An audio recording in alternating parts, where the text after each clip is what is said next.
Mayor Ortega, council members, name is Bob Pejman, address is on the record, and this is a significant vote. So why isn't City Hall packed?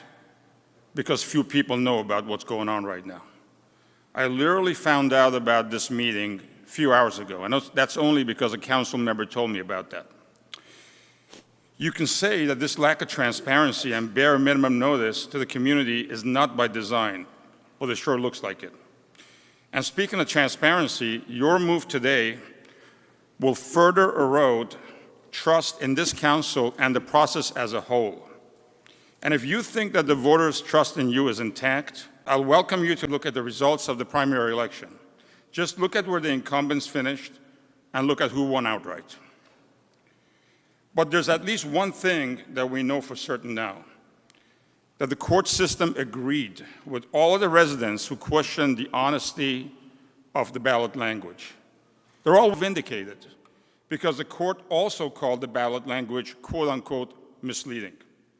Now at the 11th and a half hour, you're voting to change the language in what I call an air of non-transparency. And why is that?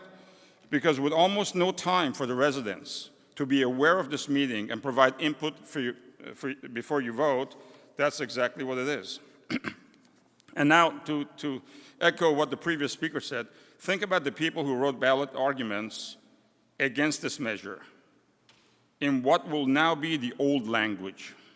When the pamphlet is out, these people could look like liars and out of touch with reality because their arguments won't match the new language that will be on the ballot.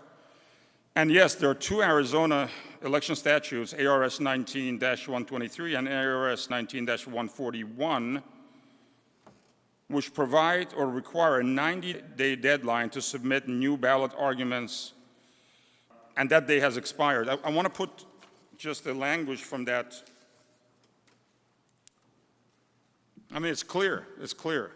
Not less than 90 days before the election at which they're to be voted upon. That time has passed now. That time has passed.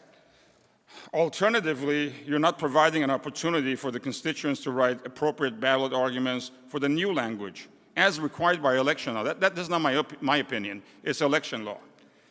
So you can be potentially violating both of these election statutes, whether you keep the existing language or allow the new ones.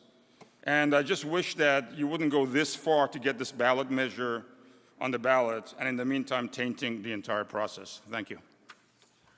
Thank you, sir.